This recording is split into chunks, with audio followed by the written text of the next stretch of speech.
Começar, por que que eu tava chamando aqueles caras de clube do holandesa?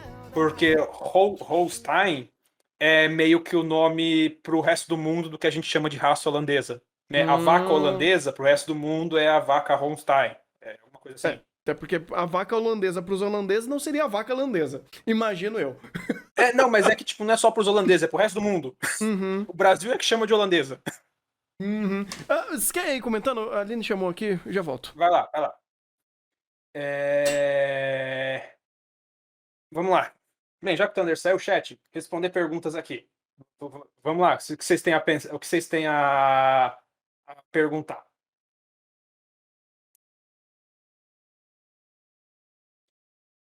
Tu, coice de cavalo pode te quebrar umas costelas facinho.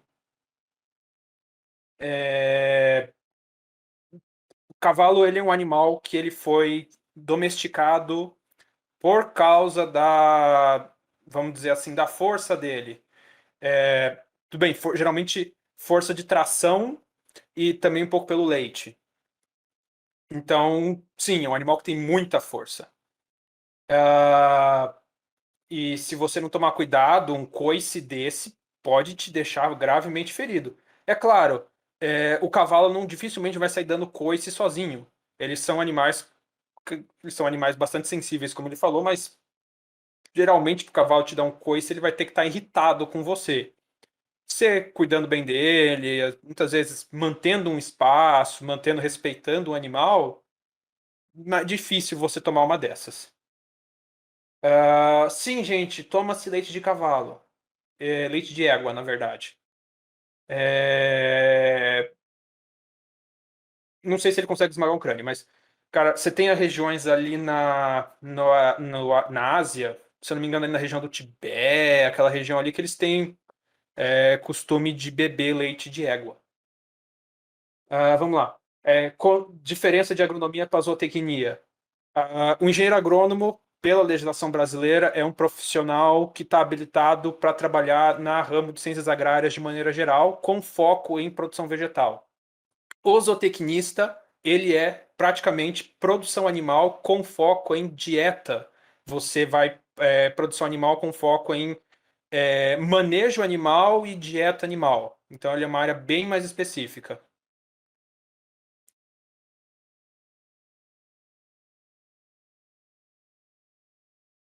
Sim, cavalo se assusta. Cavalo se assusta fácil, inclusive.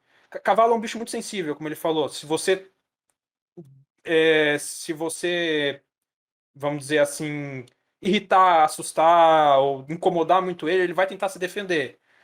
Ele vai tentar primeiro correr, vai tentar se afastar, e se ele não vê perspectiva, ele vai te atacar. Ele vai te morder, vai dar um coice se estiver atrás dele, esse tipo de coisa.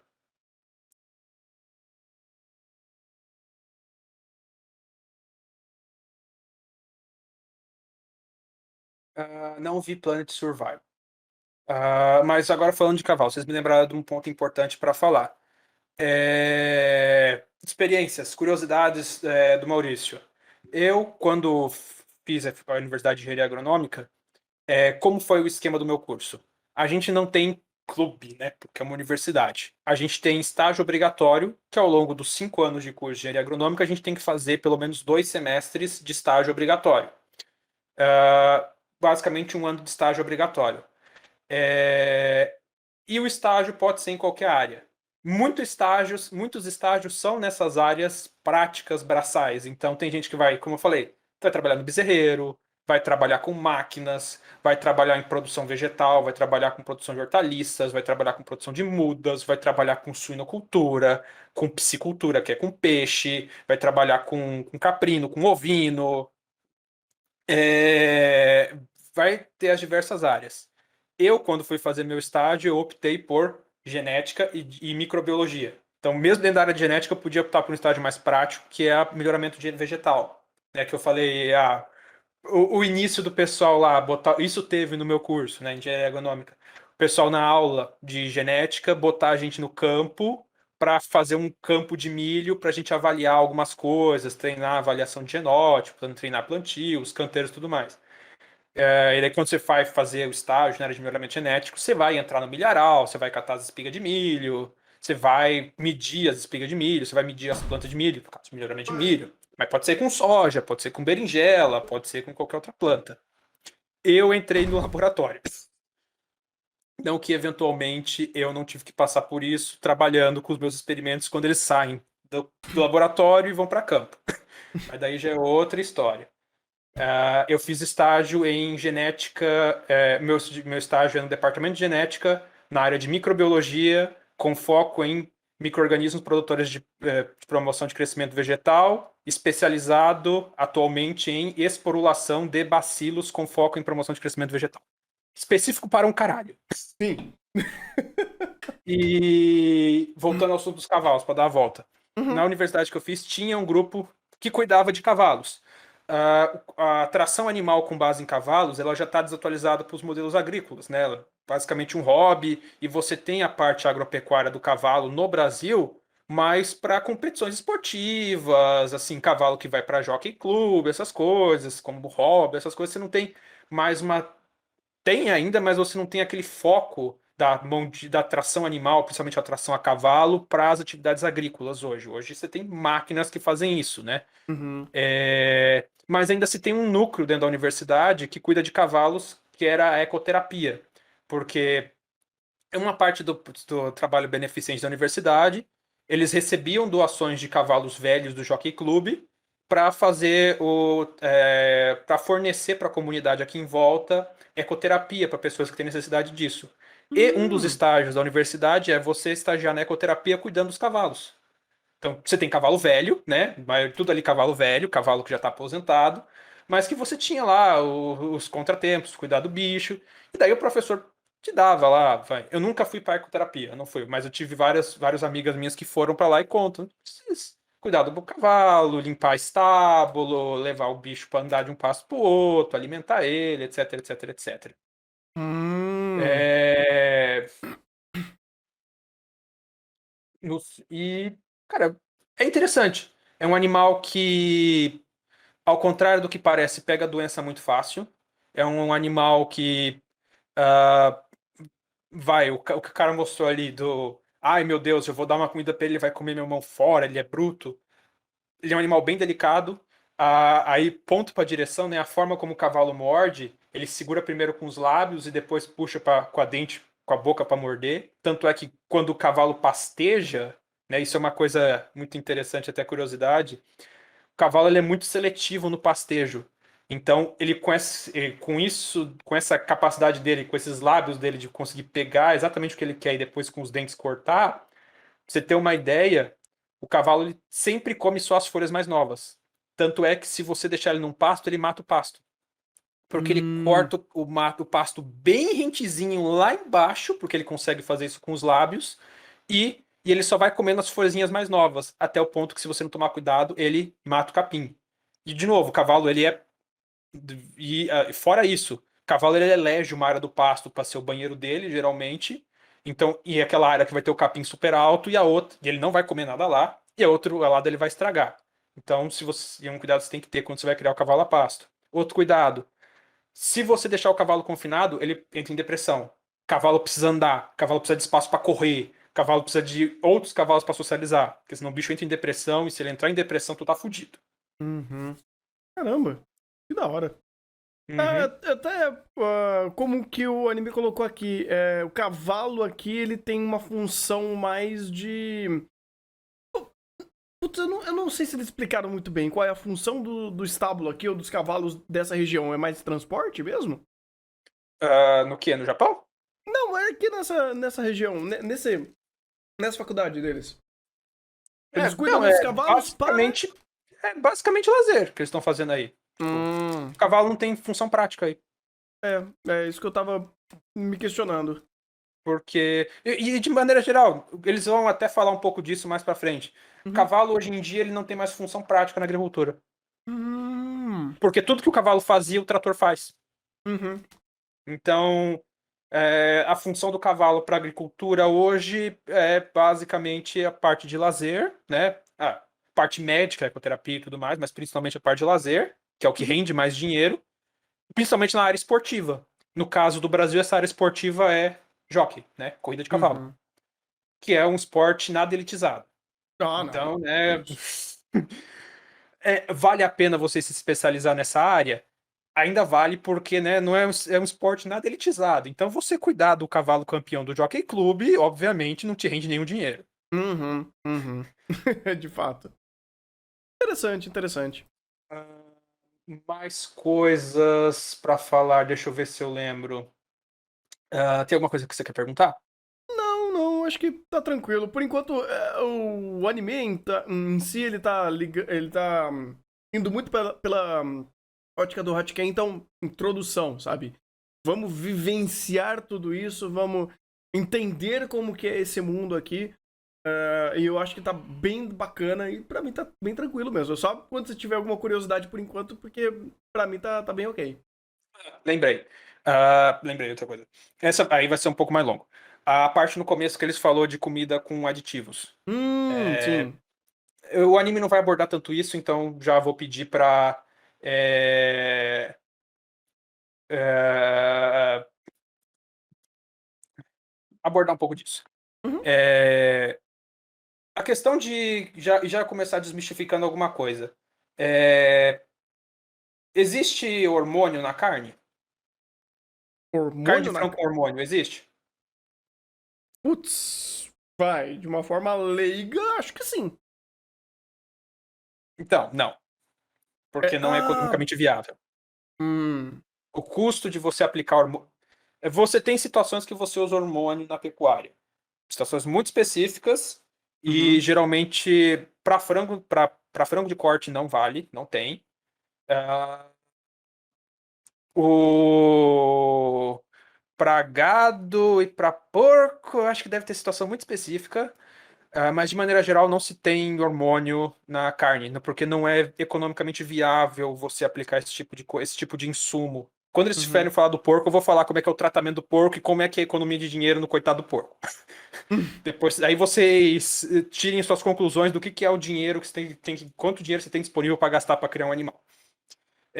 Mas esses aditivos aí, muitos que eles colocam, geralmente são probióticos, são antibióticos, são outros produtos que estão relacionados a você manter o animal o mais saudável possível, com menor quantidade de enfermidades, para ele produzir o máximo do seu potencial. Então, você não vai dopar o animal, mas você vai dar um monte de antibiótico na ração para ele não pegar nenhuma doença e produzir o máximo possível. Uhum. E o que na prática pode ser tão pior quanto botar antibiótico na comida, quanto botar hormônio, porque, né, antibiótico tem toda a questão de resistência a antibiótico. Hoje, se eu não me engano, o principal consumo de antibiótico que é produzido, o principal mercado de consumidor de antibiótico é a agropecuária. Então se usa Uhum. quantidades absurdas de antibiótico em ração. Mas mais do que isso, muito do que se fala, ai, carne com essa coisa industrial e tudo mais, não tem gosto.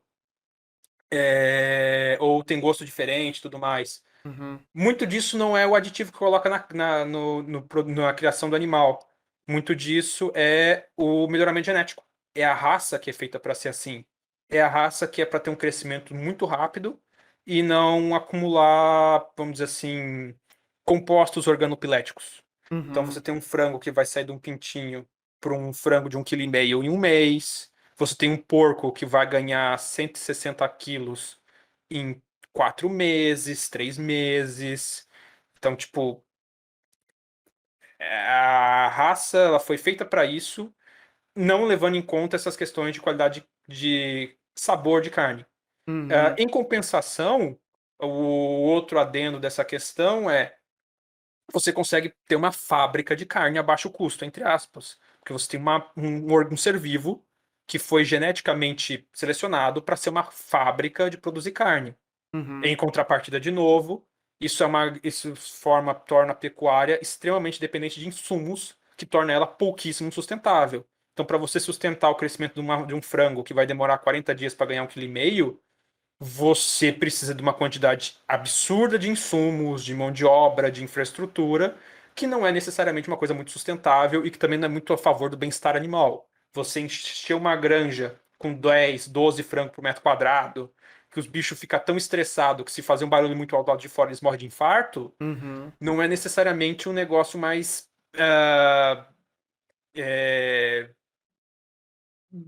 vamos dizer assim, mais ético e mais sustentável do mundo. Uhum. Então, isso só falando de aditivos para de produção animal, e isso a discussão vai muito mais longe. Para vegetal, que se fala de uso de insumos de pesticidas, aí a conversa já vai para outro âmbito que também é complexo pra caralho. Não Uhum. sei se alguém quer perguntar isso.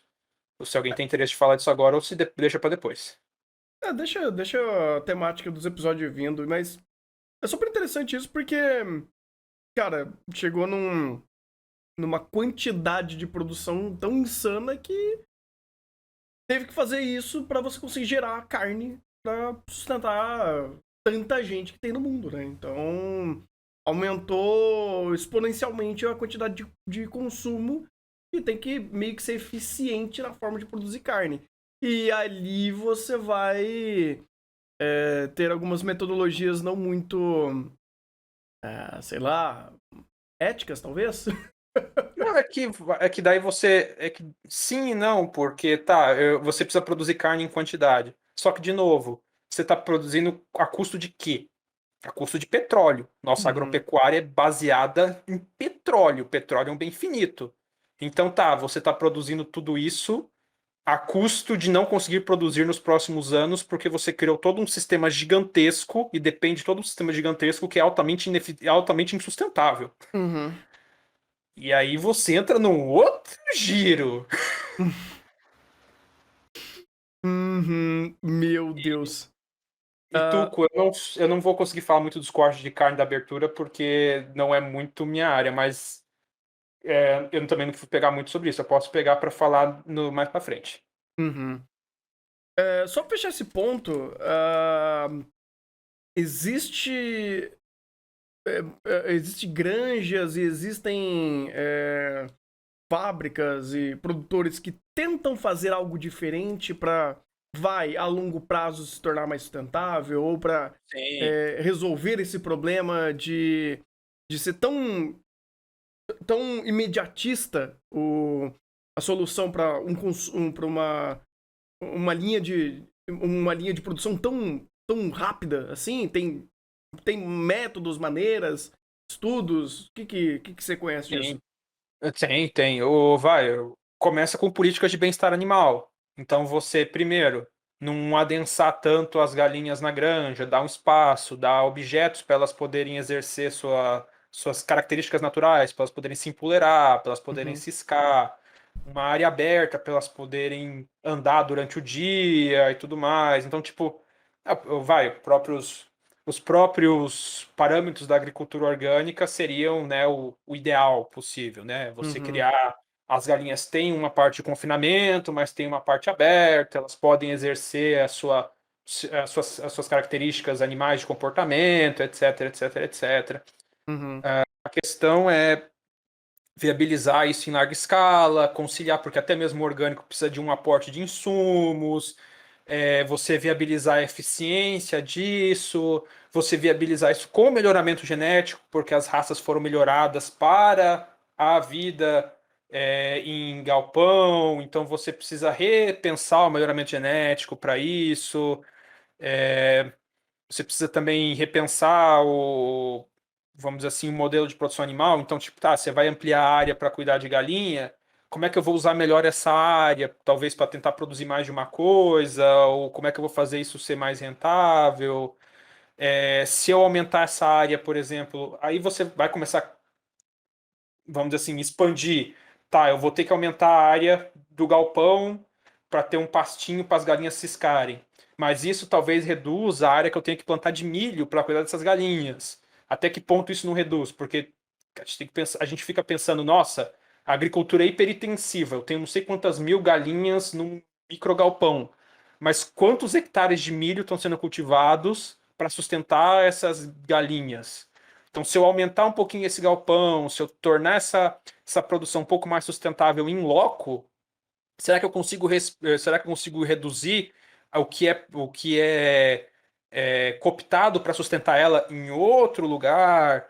E daí você tem que literalmente repensar todo o sistema. uhum. Todo o sistema. Sim, sim. Caraca, é complexo o bagulho. É complexo.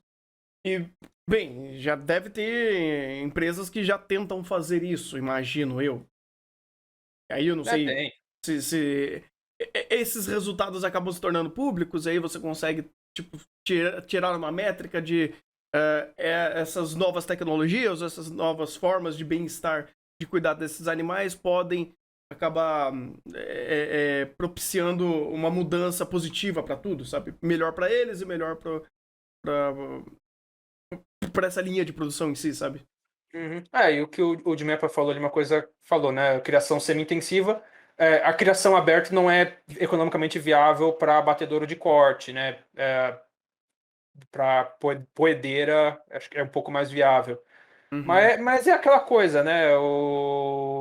A gente tem que também pensar que o sistema ele foi estruturado para ser desse jeito.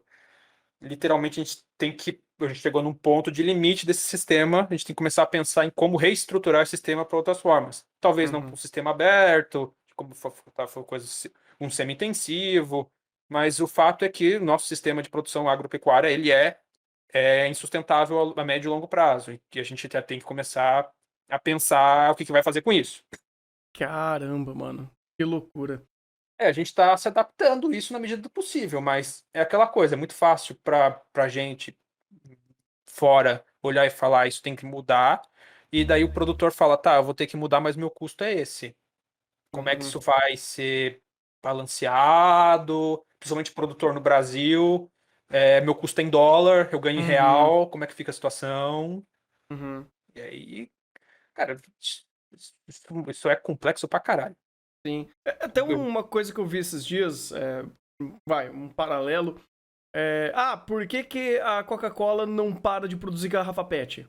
E, cara, pra eles mudarem todo o sistema de produção deles, eles gastariam bilhões e bilhões a ponto deles terem que gastar tanto pra fazer essa mudança que não tem justificativa pra eles. Não tem como mudar um sistema que é engessado e funcional, mesmo, poluindo pra caralho e se gerando plástico de forma assim, absurda. Então, no final do dia também, por que, que eles gastariam tanto a ponto de mudar tudo, sendo que às vezes eles poderiam até quebrar por conta dessas mudanças? É bizarro isso, cara. É difícil porque a Coca-Cola A Coca A é Coca. Coca-Cola, É Coca. a Coca-Cola, se eu não me engano, faz parte de um grupo que quase monopoliza um terço da produção mundial de alimentos. Então, É. quebrar a Não, a Coca-Cola, quebrar eles não. não, mas, por exemplo, uma Vai granja, diminuir a alguma margem de coisa. lucro. De fato, pra eles não, mas, por exemplo, o mesmo exemplo para um produtor de uma granja, alguma coisa do tipo. Aí, realmente, eu acho que a conta bate mais, vamos dizer assim. Pra Coca, não. Foda-se. Pra Coca quebrar, literalmente você quebrou um gap de um terço da economia do mundo. Não, Eu a dou Coca um não quebra. A monopólio Coca-Cola do. não quebra. Não, não quebra, não quebra. É, temos alguém que é da área de criação de aves, né? Hoje todo o sistema de criação de aves está migrando para pressão negativa, que é considerado para a qualidade do animal. Mas se você vai criar pressão negativa dentro do ambiente, sim, você vai ter um gasto maior com energia, tudo mais. Então, tipo, Uhum. cara, tudo isso tem que ser, de novo, debates que precisam ser feitos, principalmente na área agrícola, mas é bom quem está fora da área agrícola conhecer isso, porque isso é um debate Uhum. público que tem que ser colocado. Porque daí chega o político e fala: o agro é pop, o agro está fazendo tudo que pode. Tem que bater umas pressãozinhas de fora também, tá? Uhum. Às vezes é um sistema tão fechado que a gente nem faz ideia, cara. Acho que é um É, conhecimento específico que impacta de uma forma aberta todo mundo, porque, porra, é alimentação. Mas quem que tem conhecimento disso? Quase ninguém. Sei lá, é, vira o meme do agro é pop, o agro é tech, o agro é o que os caras querem que a gente pense. por isso que eu gosto de fazer esses apostos, porque, então, gente. Uhum. Literalmente, como a nossa comida é produzida. Eu acho que é importante a gente saber um pouquinho disso, porque, né? Uhum. Depois a gente começar a entender as coisas, começar a desmistificar algumas coisas, tipo, carne de frango. Nossa, em 30 dias sai de um pintinho para um frango de 1,5 kg, entupido de hormônio. Não. Isso é literalmente melhoramento genético. Melhoramento genético, de novo, ao ponto que Se essa galinha demorar mais 20 dias dentro da granja, ela morre de infarto, porque o coração não cresce o suficiente para aguentar o crescimento corpóreo. Sim, sim. Então, Literalmente hackeou a genética dela pra ela fazer isso. literalmente isso. Sem precisar ficar jogando, fazendo injeções do mal. Aquele negócio de cientista louco. Não, não é isso. Até porque não seria economicamente viável. Imagina uma granja com 30 mil frangos, o cara todo dia ter que pegar a agulha. Hey, e lá vamos nós! E lá vamos? Impossível. Ai, ai. Que também vai, até pra questão de plantação também é meio que por aí também, sabe? O pessoal também hackeia a genética de certos alimentos pra fazer justamente isso. Você não vai ficar entupindo só de agrotóxico, mas também dá pra fazer os hacks genéticos pra ele ser mais resistente ou ser mais eficiente, coisa do tipo. Então não é... É que daí vai o que o mercado quer? O que o mercado quer e, vamos dizer assim, para ser uma mudança orgânica e tudo mais, qual é a demanda do mercado? O mercado está demandando hoje o mercado demanda por um pouco de bem-estar animal. Então o melhoramento está voltando atrás, as granjas estão abrindo, reduzindo lotação, até porque o bem-estar animal melhora a qualidade da carne. Então, a pressão está indo para lá. Se não tiver essa pressão, só se o governo fizer uma linha de pesquisa para, tudo bem, bota a Embrapa, vamos pesquisar tal coisa para ver se viabiliza a longo prazo. Como foi quase tudo na agricultura do Brasil. Olha só, legal. Bem, espero que isso volte a acontecer. De Mepa mandando a real. Mágica dos frangos de corte. Genética, gordura, proteína, micronutrientes e bem-estar. Basicamente isso. Que legal. E com isso você tem um super frango. E com isso você consegue manter a alimentação da humanidade sem quebrar. Quer dizer, já tá quebrada, Em teoria mas... você consegue, agora só falta distribuir, né? Porque a gente tem alimento para ninguém passar fome no mundo, só que é mais barato pegar o caminhão de soja e virar na beira da estrada, porque para o preço da soja não nos descer demais. Ok. Essa informação eu não sabia. Literalmente você tem 4 ou 5 empresas que dominam. Quando eu falei que existem 4 ou 5 empresas que dominam todo o comércio, quase todo o comércio de alimento do mundo, eu não tô brincando, gente. Tá, eu posso inferir que essa prática acontece em outras áreas e a historinha é triste. Uhum, Tá, um desperdício fudido de alimento. uhum. Ai, caralho. Meu Deus. Estão botando já a fórmula do Chester ali. Você esperar um pouquinho mais, você tem um frango, você tem o Chester. E tu, eu Caralho. não sei de coisa da garrafa de vidro, mas provavelmente pela própria questão de ser vidro, solta menos coisas no produto, né? O vidro é mais inerte que o plástico, além De de fato. conservar mais o gás. Sim, sim, sim. O vidro é mais resistente. Eu não sei se ele polui menos. Eu acho que polui menos do que É o mais plástico. reciclável. É O, mais o, reciclável. o plástico, o vidro é 100% reciclável. O plástico ele começa a se soltar, ele começa a quebrar e solta microplástico. E hoje é um dos grandes problemas de poluição ambiental é o microplástico. Sim, sim. É um negócio que. Eu não sei se eu vou estar vivo pra eles resolverem isso, não. Ou pra começar a querer resolver. Muitas coisas podem estar acontecendo, mas daí a gente vai ver nos próximos anos, literalmente. Exatamente, literalmente. 115 a 120 dias. Nossa, é curto. Sim. E daí a ninhada para criação industrial, se eu não me engano, dá entre 12 a 13 filhotes. Aí ela. Ainda pra próxima gestação, a respeito desses 3 meses do filhotinho saindo e virando bacon? Os filhotes passam 1, 2 semanas no máximo com a porca e já vão para engorda. Já desmama e já vai. Já insemina a porca de novo. A porca já passa para outro ciclo e Nossa, já começa a engordar porco. ela tem umas. Por volta de 4 proles por ano, então? 3 a 4. É. Caraca. Pera aí, eu tinha separado nas referências um documentozinho com um ciclo. Pera aí, eu vou pegar aqui. Ah, não, tranquilo, tranquilo.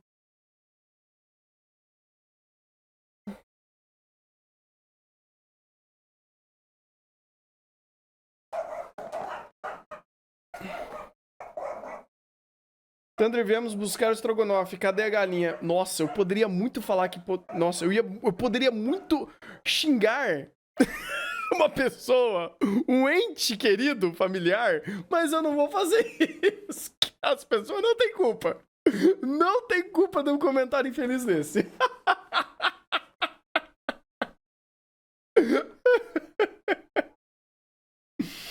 Na verdade, são 5 meses a criação de porco. No sistema de criação brasileiro é 140 a 160 dias. Ele passa 28 dias a amamentação, e daí já vai para desmama, creche, crescimento, terminação e finalização. Caramba. Mais ou menos um mês em cada fase. E daí o porco sai lá, nasce com seu 1 quilo, meio quilo, e vai terminar lá com 120 quilos. 120, 140 quilos. Caramba. Nossa. Que loucura. Cara...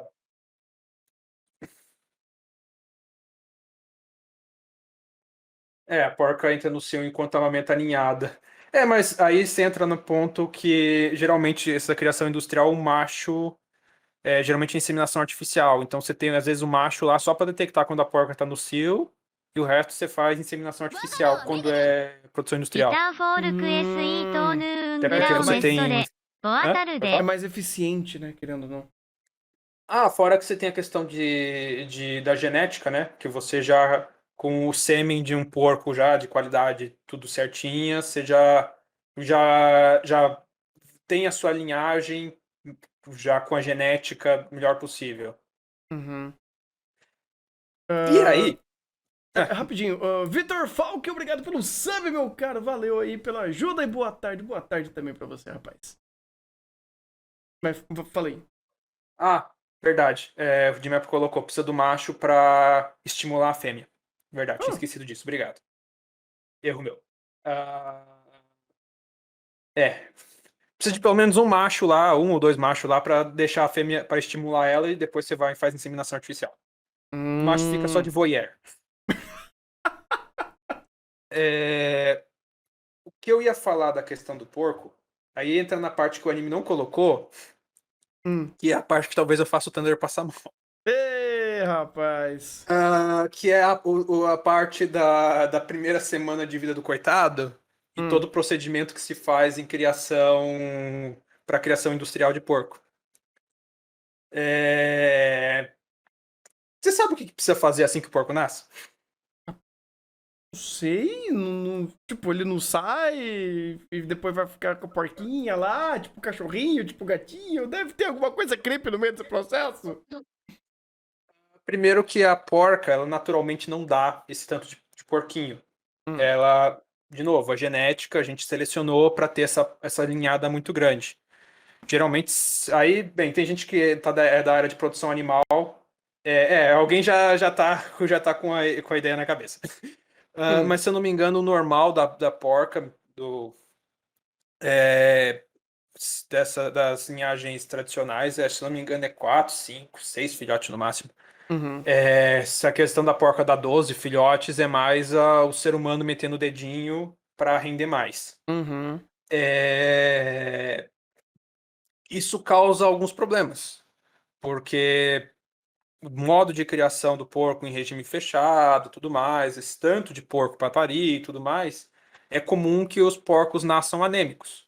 Então, primeira coisa, o porco nasce, tira o cordão umbilical, passa iodo para não dar infecção, dá uma injeção de ferro no bichinho e nas primeiras semanas também arranca os dentes para não machucar o teto da porca. Se não me engano, logo depois que nasce, arranca o dente do bicho.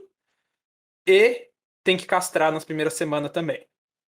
Castrar? E daí entra a parte mais dolorida, que é como é que funciona a castração, geralmente na escala industrial. Ai, não imagino que seja de uma forma muito legal.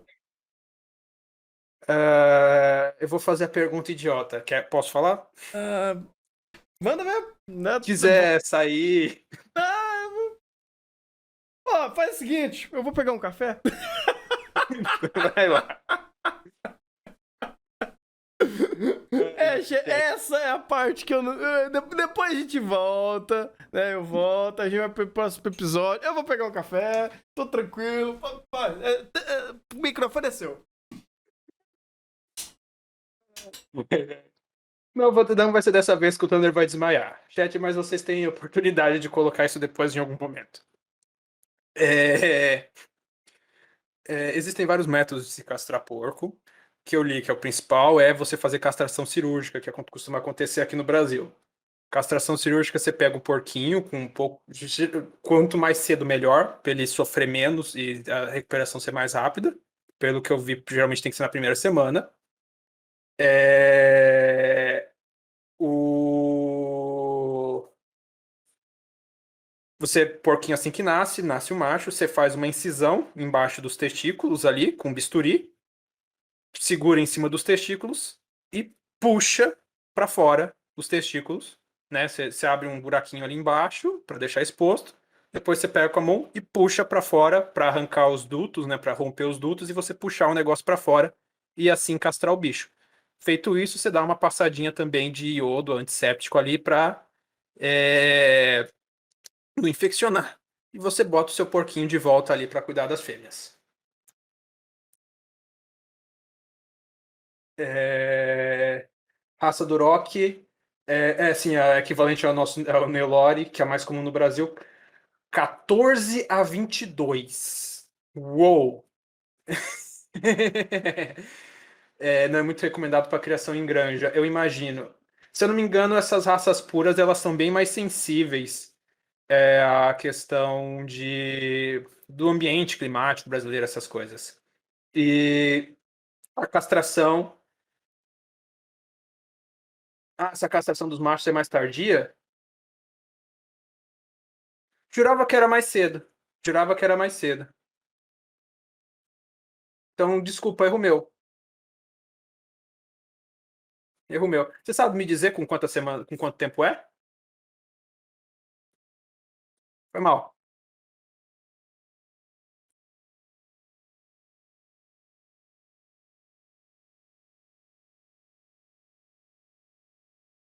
O que eu vi, bem, enquanto o Dimepa vai colocando aí, talvez se ele puder me colocar quanto tempo acontece. É, O que eu vi que de alternativa para isso, porque, né, o bicho sofre pra caramba, é, o, você tem um estresse, é uns dias depois de desmamar. Tá, então é depois do primeiro mês. Ah, Beleza. Que eu vi que tem pesquisas para tentar resolver esse problema de castração, porque sim, é só com os machos, porque o macho ele produz primeiro o feromônio dele associado com algumas questões do sistema digestivo do macho, deixam a carne com um cheiro forte e um gosto, por consequência, também um gosto diferente. E isso não é aceitado pelo mercado, né? O mercado não aceita esse tipo de característica na carne. Então você castra o porco para ele não produzir esses hormônios e não deixar a carne com gosto esquisito. É, E daí você tem algumas alternativas que eles estudam para evitar ter que submeter o animal a esse procedimento, que é feito inclusive sem anestesia, justamente para economizar dinheiro, né? Então, as alternativas seriam uma imunocastração, que é você usar tipo uma vacina para que o próprio organismo do animal impeça o desenvolvimento dos testículos dele, impeça esse desenvolvimento de cheiro e sabor na carne do porco, ou castração química, para você dar substâncias para o porquinho logo no começo, para que ele não desenvolva os testículos e não dê esse problema na carne. Só que castração química ainda é estudo e a imunocastração é muito cara para os padrões que a gente de pecuária suína que a gente tem no Brasil. Então, é, geralmente é feito na faca mesmo.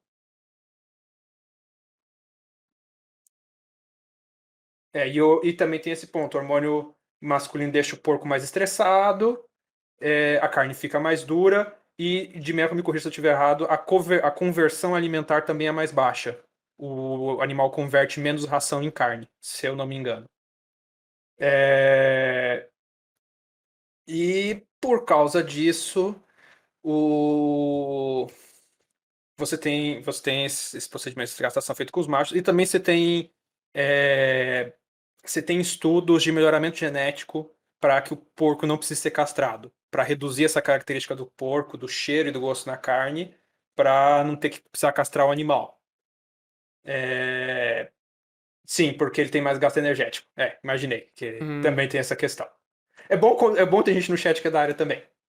Pois é, cara. Às vezes eu me impressiono. Às vezes a pessoa, pô, eu sou aqui físico espacial. Você fala, caralho, mano, porra. O chat me impressiona.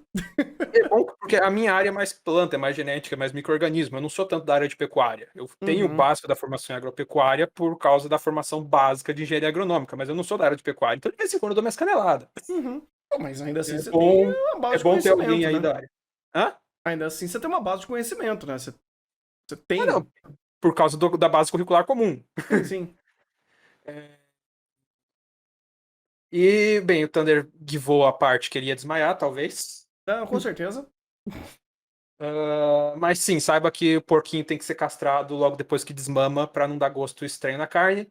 E o processo, muita gente no chat estava gritando: dor, porque é feito sem anestesia.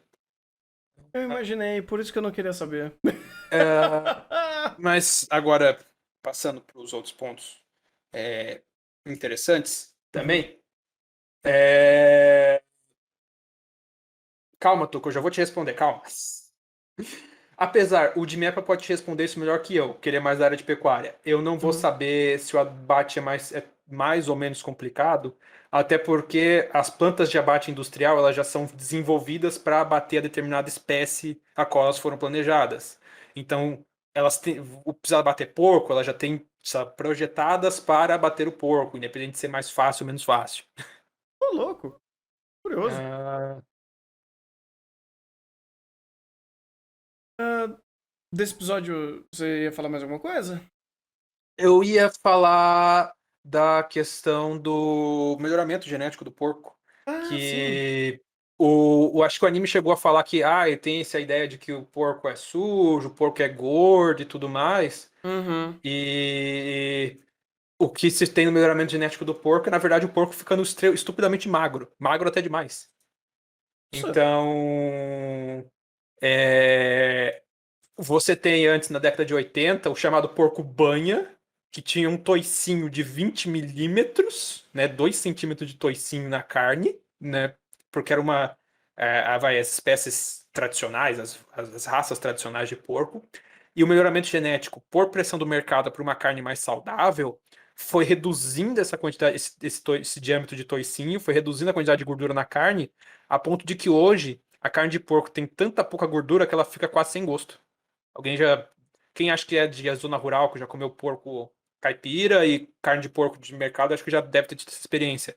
A carne de mercado costuma ser meio sem gosto, Hum. porque um dos motivos disso é a questão do melhoramento genético reduziu tanto, mas tanta quantidade de gordura do bicho que basicamente o bicho que na década de 1986, aqui, o dado que eu peguei, tinha um toicinho de 20 milímetros, hoje não, em 2005 tava com 8,4. Caramba! Então, sim, a gente fez a genética. é, Os porcos são extremamente magros, e o Dimepa colocou uma curiosidade interessante ali também, e são extremamente ineficientes em conversão alimentar. Então, tipo, basicamente 70% do que eles comem é gasto energético e só o resto que vira carne. Apesar de Mas. serem ornívoros, então eles comem de tudo. Hum, mas isso também muda alguma coisa no valor da carne em si? Porque, sei lá, eu faço compra, eu tô sendo consumidor final ali. Carne de porco é muito mais barato do que carne de vaca, né? Então. Mas daí também tem um sistema de criação, tem outras coisas envolvidas ali. Aham. E a carne de vaca tem a questão do. A carne de vaca subiu muito o preço no Brasil porque o nosso mercado está dolarizado. Hum, Porque a carne de vaca lá fora tem um preço muito alto e o nosso mercado, como está escancarado aos sete ventos, preferiu vender a carne para fora do que vender para o mercado interno. hum. Porque aí já entra em outros aspectos que não é necessariamente de criação, mas aí é valorização de mercado. Que você vai no mercado hoje em dia, o que é caro pra caralho é peixe e vaca. A carne mais barata hoje é frango, querendo ou não. Mas aí eu não sei se isso é ligado necessariamente a todo esse processo da taxa de conversão, né? De ração para carne, e aí você vem o preço da carne em si. É um processo Sim. muito mais complexo do resultado final que a gente vê no supermercado. Mas ainda assim é interessante ver como isso começa e ter esse comparativo. É, É que daí você entra em outros fatores de produção. Frango, se eu não me engano, tem uma conversão alimentar muito boa. É uma das Uhum. melhores dentre os animais terrestres que a gente conhece, se eu não me engano. Melhor que Uhum. frango, geralmente é peixe. Peixe tem conversão alimentar muito boa. É isso que eu ia É, perguntar, mas peixe ainda é caro pra cacete. mas daí é o mercado, né? Uhum. Porque, vai, tilápia. Tilápia tem uma conversão alimentar quase de 1 para 1. Caramba! É, muito também porque ela come muito da sujeira do aquário. Tilápia Uhum. come tudo. Sim. Então ela tá reaproveitando tudo ali. Tá saindo, entrando por um buraco, saindo pelo outro e reaproveitando de novo. Então a conversão alimentar dela é muito boa. Uhum. Só que você vai entrar também em aspectos de mercado. Quantas pessoas têm de um mercado consumidor para tilápia? Qual é a perspectiva desse mercado de consumo? Quanto está disposto a pagar? Custo de produção? A Uhum. questão do mercado externo, então compensa mais vender para o mercado interno ou mercado externo. Cara, você tem uma série de fatores econômicos aí que fazem esse preço. Por Sim. exemplo, a carne de boi no Brasil, de maneira geral, ela tem um custo barato de produção, principalmente se comparado aos outros países. A questão é que, pelas nossas condições político-econômicas, o mercado interno prefere deixar o mercado interno passando fome e vender para fora. É Simples verdade. assim. E sobe pra caralho Ah, o preço. É, e eu gostaria de chamar isso de oportunismo financeiro, mas aí vamos chamar de comunista. Ok. É, o tilápia é um peixe do mal, sim. Tilápia é um peixe do mal porque inclusive é uma espécie invasora. Oh, Tilápia é do Oriente Médio. Inclusive, o peixe que Jesus multiplicou era tilápia. Pra quem não sabe, ah, uau! Incrível! é daquela região lá. Tanto é que alguém já viu filé de São Peter no mercado? Não. Que é o Tá, uma coisa de. Se alguém for num mercado um pouquinho melhorzinho, já vai. Tipo, acho que deixa eu ver se Pão de Açúcar da vida. Vai ver vendendo filé de São Peter. É o filé do peixe de São Pedro, da história bíblica. Hum. Filé de São Peter basicamente é tilápia. Ah. Que Ponto. é o nome mais bonitinho, mais rebuscado. Aí você Isso aí aumenta você uns bota 20. 60% a mais de preço no mínimo. Eu ia falar uns É, 20 sendo legal, mas tá certo. ah, deixa eu ver o que mais tinha nesse episódio. Ah,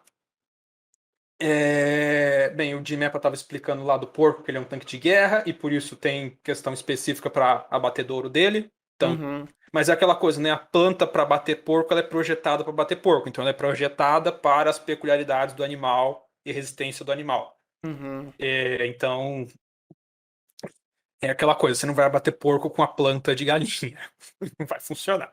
Pois é. Pois é. E o outro ponto que eu queria comentar desse episódio é a questão da corrida de cavalos. Não comentando em si, mas, de novo, comentando essa questão o uso de determinadas coisas na agricultura, né? A tração animal, hoje em dia, ela é pouquíssimo utilizada porque hoje não vale a pena. O diesel é muito barato e compensa você usar a tração mecanizada. Uhum. Diesel é muito barato, inclusive hoje, para as condições. É, o... E, historicamente, o cavalo, por ter sido um animal domesticado por essa sua constituição física e tudo mais, e tendo linhagens domesticadas especificamente para tração, para manejo agrícola, você tem essas linhagens de cavalo mais pesado, que elas foram selecionadas para esse serviço de arado, de carga pesada e tudo mais. Uhum. E daí acho que provavelmente historicamente por isso que o Japão tem talvez essas competições aí, talvez recriando esse passado aí, a competição de Ará e tudo mais. O que é interessante que eu queria comentar, que depois vai talvez entre em outras conversas, é que é interessante você pensar que a questão do arado, né, a atividade de arar o solo, é a atividade agrícola mais pesada que você tem. Você remover o solo, geralmente você pegar uma camada de solo com arado e tombar ela, pegar 20 centímetros de solo e inverter essa camada, é uma das operações agrícolas mais pesadas e que mais demanda potência. Então você ter um bichão parrudão ultra forte que mesmo assim sofre pra caramba pra fazer essa tarefa, aí no caso ele não tá arando o solo, ele tá carregando peso, mas meio que simulando isso, é algo bastante plausível, porque aí, se você tem um solo pesado, que é um solo argiloso, a potência que você tem para fazer essa operação, você precisa ter muito grande. Eu peguei uma especificação técnica de um arado mecânico de trator, com a especificação de potência que ele requeria média. Ter um arado mecanizado com 6 aivecas, né, se eu não me engano, como se fossem 6 aradinhos um do lado do outro, a potência requerida dele é 120 a 140 cavalos de potência para rodar 6 só, um do ladinho do outro. Meu Deus! Isso é a potência requerida para esse tipo de operação agrícola. E daí você pega um cavalo desse, eles falam, 140 quilos é só aquecimento? Sim, 140 quilos é só aquecimento. Mano, os bichos são um demônio pra puxar bagulho. Sim, e também esse é um dos motivos pelos só que ao mesmo tipo eles puxam um, porque é o que dá. Uhum. Daí você tem um trator que você bota o diesel e você puxa 6. Não muda Essencialmente. muita coisa, mas já Uhum. melhora um pouco. Ah, e outro, você não tem que fazer o bichinho trabalhar também, né? Você não tem que Sim, maltratar. tanto é que Eu não sei se é um. Chega a um maltrato, né? Porque o bicho tá carregando um peso absurdo. Uhum. Sim, sim. É que é aquela coisa, né? Maltrato. Não maltrato, ah, é um esforço excessivo, talvez. sim, sim. É porque ainda tem alguns casos de pequena propriedade que dependem de tração animal. E não é como se o Claro. cara fosse lá, ai, cotei o cavalo, É, não é um negócio, não é sofre. miqueísta. Gosta de maltratar meu cavalo. Não, ele precisa do cavalo pra trabalhar. O Literalmente. animal vai sofrer um pouco, o cara Uhum. também vai sofrer um pouco, porque pensa que ele tá ali atrás do arado, manejando tudo e às vezes também fazendo força, tá? Uhum. Sim, imagina, Pra imagina. empurrar, pra guiar, pra manter a profundidade. Pensa que manejar um arado é fácil. Só que hoje em dia, com a questão da mecanização, e inclusive até por isso tem lugar que usa boi para fazer isso, porque o boi é bem mais parrudo. O boi é devagar, mas bem mais parrudão. Uhum. E só que com a mecanização, né, hoje o cavalo ele fica mais estético. Então você tem muita propriedade que tem cavalo que é por hobby. Então, Uhum. antigamente se usava tração animal foi aposentada, mas isso não quer dizer que os antigos donos da propriedade, os filhos, os descendentes, não tenham querendo manter as suas tradições. Tradicionalmente a gente tinha os cavalos aqui, beleza, não vamos mais puxar arado, mas manter uma égua, manter um cavalo, para manter as tradições e tudo mais. E é Animal de uma estimação também, né? é um animal de Essencialmente. estimação. Essencialmente. E acaba tendo sua importância cultural em muitas cidades. Então, bom para eles. Sim. Um pouco ruim para a gente, porque isso tornou nossa agricultura extremamente dependente do diesel, o que gera outros problemas, né? Ah, E aí? mas hoje fazer uma conversão da eficiência de máquina e voltar para tração animal seria impensável. Seria, mas tem um Seria. problema. Hum. Tem cultura agrícola que tem balanço energético negativo por causa da extrema mecanização. Ah, tô louco. É, Nossa, tipo, eu botei até alguns exemplos nas referências. curioso, curioso. Então, tipo, hoje é impensável e é impensável voltar para tração animal. Mas a gente tem que pensar, a gente tem que superar a tração diesel. Porque a tração diesel também não está sendo solução. Ela foi. Ela É, ajudou. não, E é saindo obviamente. superar. usar petróleo no final do dia, ainda você tá tendo que lidar com um recurso finito e que gera um monte de problema pra gente. E a ideia é tentar reduzir o máximo que der, né? Mas, pô, eu não sei se. Ah, legal, coloca uma placa solar em cima do trator e tchau e benção. Eu não sei se dá. Imagine um trator, vamos lá. Já acabei de falar do arado. Quantas Uhum. placas solares você precisa para dar potência para puxar um trator puxando um arado? Nossa, cara, deve ser algo absurdo, velho. Absurdo. O motor elétrico não tem tanto torque assim. Exatamente, esse é um dos motivos que não se É, tem trator elétrico na agricultura. exato. E alguém precisa avisar o Elon Musk disso, que ele tá jogando dinheiro fora por causa disso. Ah, não, mas até. É uma coisa que, tipo, ainda já tem muita resistência, mas é o ideal, que é carro Não, é o elétrico. ideal. Carro elétrico, cara, você não precisa de torque a ponto de precisar de diesel, né? De combustão tão Sim. pesada pra você ter um carro comum, pra você ter um carro normal. Eu não sei nem. Aí já começa a entrar em áreas mais específicas que eu também não tenho conhecimento. Se daria pra fazer, por exemplo, ônibus elétrico. Não sei se Ônibus existe. elétrico tem. Ah, Inclusive, a Prefeitura de São Paulo acabou de renovar, de baixar a lei que hum. proíbe compra de ônibus a diesel na cidade para as próximas licitações. Então, a cidade de São Olha, Paulo já vai renovar toda a frota com ônibus elétrico. olha só, isso é interessante. Inclusive, o ônibus elétrico existe há tanto tempo, né? O trólebus. Para quem já sabe aquele ônibus que tem aquelas anteninhas lá Um em cima? bondinho? Então, aquilo ali é o ônibus elétrico, ele puxa, só que ele não Verdade. tem a bateria, mas é Uhum, elétrico. A tração elétrica consegue ter torque, consegue ter potência. É uhum, pensar que, por exemplo, hoje, aquelas baita locomotiva de carga daqueles trem com 4, 5 quilômetros, a tração elétrica. Você tem um motor diesel gerando eletricidade e a tração embaixo nas rodas é elétrica. Só que você converter isso para um sistema de uma máquina agrícola é extremamente complexo. uhum. Porque você precisa de um equipamento que vai estar aguentando, vai entrar entrando no barro, vai estar entrando nas mais diversas condições, embaixo de chuva, sol, tem que puxar aquela monte de implemento atrás dele, às vezes um implemento atrás do outro, dando potência às vezes para um atrás, outro na frente e tocando o barco dia e noite sem parar. Faz Então, sentido. reformulando minha frase, não é que um trator elétrico seria impossível, seria completamente inviável, mas é uma coisa que precisa ser muito mais planejada, é uma coisa que a Uhum. gente vai precisar evoluir, ele evolui muito a tecnologia. Ah, não, eventualmente eu acho que a gente chega numa evolução tecnológica a esse ponto, né?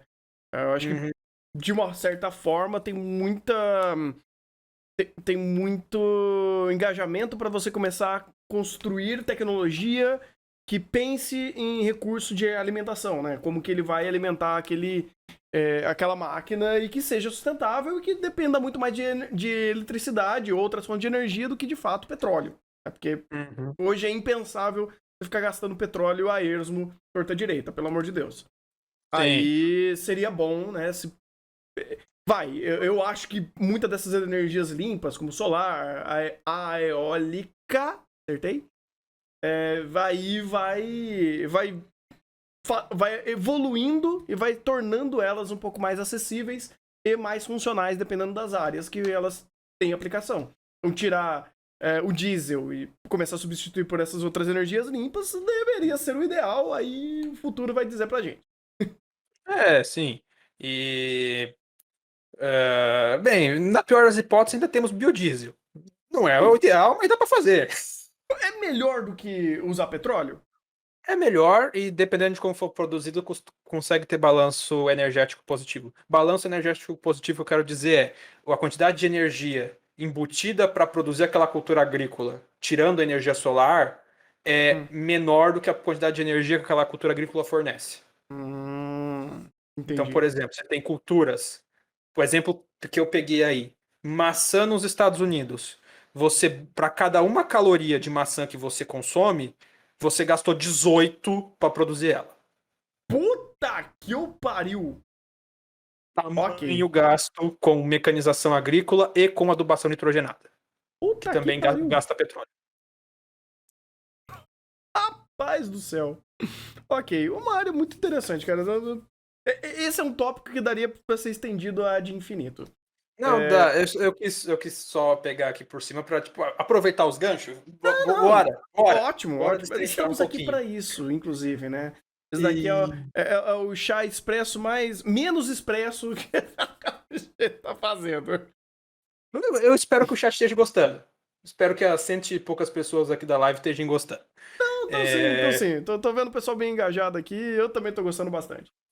E não sei se você tem mais alguma pergunta, coisa. Ah, eu gostei muito da fala do cara sobre ser veterinário, porque é aquela coisa, eu não sou agrônomo, quer dizer, eu sou agrônomo, não sou veterinário, desculpa, Uhum, inverti.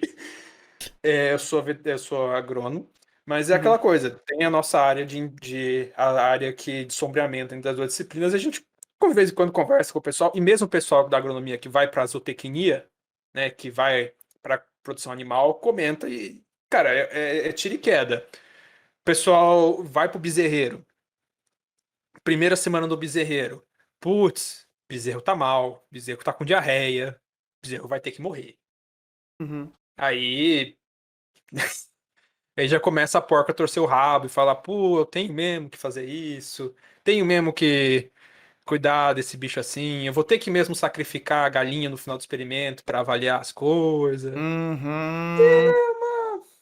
É, Uma coisa.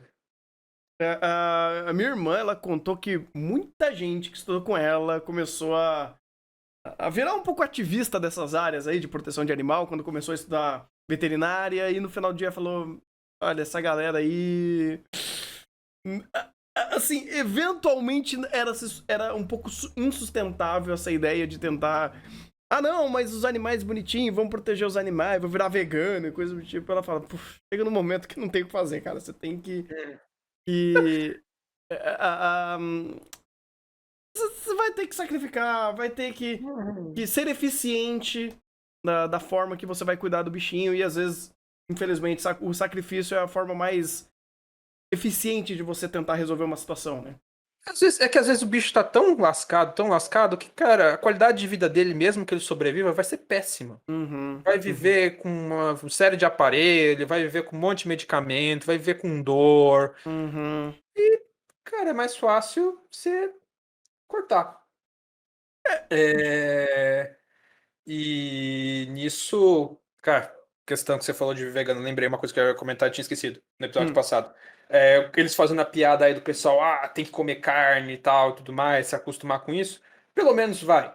Universidade, perspectiva da universidade.